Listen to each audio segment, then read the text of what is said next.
Hi, I'm Clarissa Moll, producer and moderator of the Bulletin. Here's a short clip from one of our segments in this week's episode. Emily, you wrote in your most recent piece for CT that New York has been a longtime haven for people who are fleeing persecution and that churches are key to preserving their myriad dialects. You spent a lot of time in sanctuaries across the city. Could you describe it? Kind of give us a tour of what the indigenous church looks like in New York City.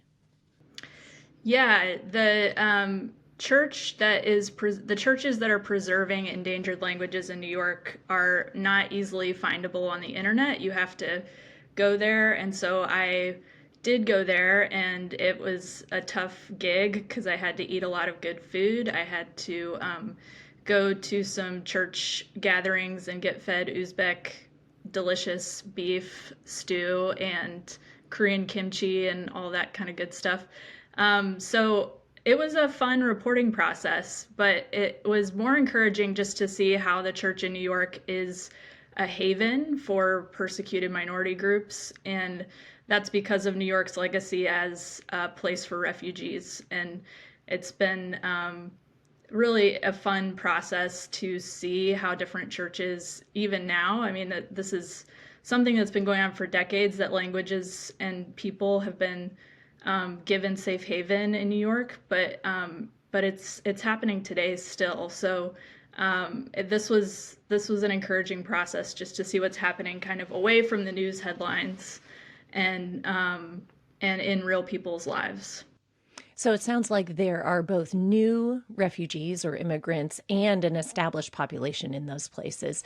And if you're a refugee and an immigrant and not a Christian, are you drawn to, did you find that people were drawn to those spaces because they spoke that familiar language? That's a great question. I think it is a community gathering point, that churches are an easy place for you to meet other people who share your backstory, maybe. So a lot of times, I mean, one church I went to in Brooklyn that has become a haven for a small group of ethnic Koreans who lived in Russia and then got deported by Stalin to Uzbekistan and then found their way to the U.S. after they were persecuted even further. They have become a place where people come to get immigration work papers, get help with legal issues, get food and shelter. So it is also a place, churches are a good place for immigrants starting out in a country. And it draws in, people who maybe don't go to church in the first place and just see it as a place that's safe and helpful. Nicole, Emily reported that many of these endangered languages are only spoken, they're not written down, and that even for immigrants, assimilation to their new culture is really important, but it often means shedding their native tongue in a lot of contexts for the sort of like pragmatic usefulness of English. Can you talk to me a little bit about what that looks like in a church context where there are folks who very much want to maintain their connection with their home country, but feel compelled by their everyday lives to assimilate in ways that may leave their native tongue behind? Yeah, that's a beautiful question. I have so many stories from my time working in the Bible translation ministry about the sacred nature of language as it relates to your relationship with God.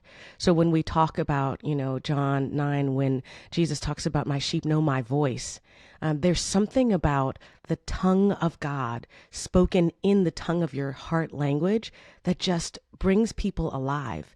And you're right about the tension between assimilating and learning language. But what we'll find is a lot of churches that have a primary language, let's say a service in Spanish or a service in Mandarin, will often also offer services, social services around other areas of the church to help promote the adoption of English.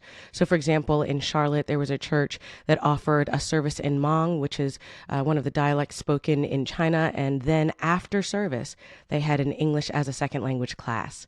So they drew people who were not Christian into a worship experience that was services in their mother language, which again is a highly evangelistic to send the message that God speaks the language of your heart. And then afterward, to provide services, they had immigration lawyers, they had English as a second language. And then, of course, they had this predominant role for younger people who were born in the U.S., who were often the translators for their parents. So in immigrant churches, you have all of this kind of bilingual, multi-generational kind of social services meets the gospel experience. And it reminds me, this experience isn't just important for them, it's important for us. Just because we speak English doesn't mean we don't need a space in church where our heart language is spoken, whether that heart language is the language of suffering and trauma and pain, or if that language is just, understanding that God hears your issues, understands your heart. So I'm really, again, I have too many stories about these experiences, but we can't underscore the role of immigrant churches, not just in helping them to preserve their natural language, but to assimilate into a culture that is unlike them in many ways. Emily, did you notice that folks that you interacted with in these churches were nervous or worried about the endangered nature of their language? I think that the overall feeling is people want to speak English because they see it as a way to jobs and success, but they find comfort in having their language spoken in these churches. So I think a lot of what I heard is that the older generations want to preserve these languages, and then the younger generations, want to assimilate into American culture.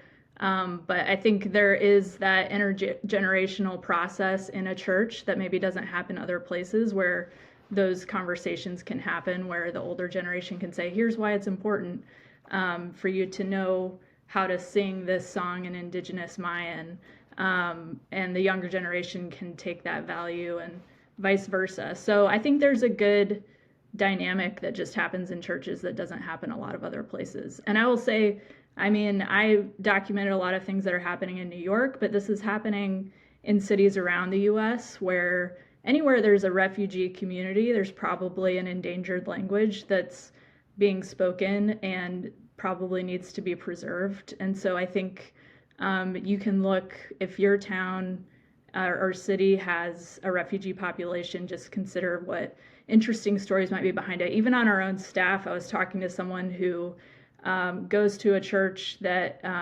she realized after reading our reporting on this that there was an indigenous or an endangered people group within her church. And so I think you just have to open your eyes to what's around you sometimes, and the stories that people have that they might not share.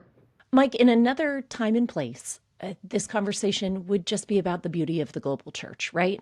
But this week, the ICE, the U.S. Immigrations and Customs Enforcement, began carrying out these new executive orders that President Trump has developed to deport illegal immigrants. And one story caught my eye in particular, the story of a man named Wilson Velasquez Cruz, who was worshiping with his family last Sunday at church in Georgia.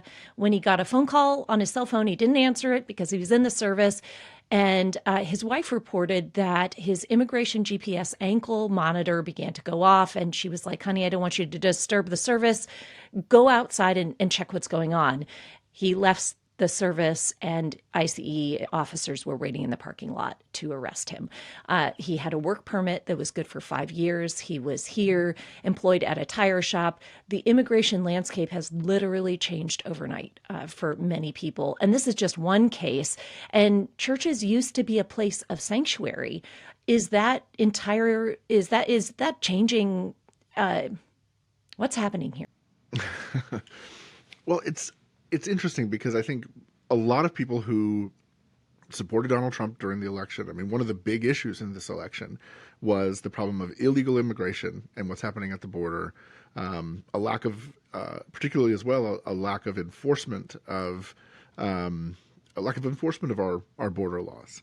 And when you poll these things and you ask people, what do you think about illegal immigration? What do you think about border enforcement? That sort of thing. Those are enormously popular.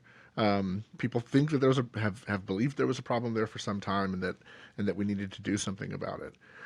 What we're seeing with a number of executive orders that have been signed since Trump came into office is, yes, they're sending troops to the border, they're talking about strengthening the border, they're doing all that, but they're also doing enforcement. There are also all of these enforcement efforts unfolding that are not about illegal immigration. In fact, even with illegal immigration, one of the things that people that have been part of the Trump administration were saying as he was getting ready to take office was, we're going to focus first on people who have committed crimes. We're going to start focusing on catching and deporting people who have committed crimes. ICE raids, however, are largely happening at workplaces where people are, they may be undocumented, their documentation may be expired, there may be all kinds of reasons for why they're considered undocumented at this point. But they're working at McDonald's or a tire shop or, right. And so they're facing that as well. The other thing that has been alarming around all of this, because so many of these communities where these endangered languages are spoken are refugee communities. For instance, the Hmong Chinese community throughout the United States, that's almost entirely a refugee community. That's an oppressed minority in China. One of the executive orders has essentially cut off funding for all refugee resettlement programs in the States. I actually had a conversation this morning with Chelsea Sabolic about this. She's the director of government relations with World Relief. And, in that conversation, she said, look, there's a lot of this that we saw coming because of there's a lot of relief that's been cut off that we saw coming. They kind of telegraphed some of this. What they didn't telegraph was this stop work order that was delivered on Friday of last week that essentially cuts off their ministry work right in the middle of it. So what you have, the program, one of the programs that she mentioned was that when a refugee gets resettled, to be clear, this is legal. This is a legal person who has been vetted thoroughly, sometimes for years before they're brought to the United States. One of the problems that you hear folks on the right these days talk about is that the problem with immigrants is that they don't assimilate. So the program that the resettlement programs that these refugee agencies do, like World Relief and Catholic Charities, is they take that 90 days when somebody comes into the country and they assimilate them. It's $1,300 a month to help them get assimilated, help them learn language, help them find jobs, help them learn to use public transit and all the rest.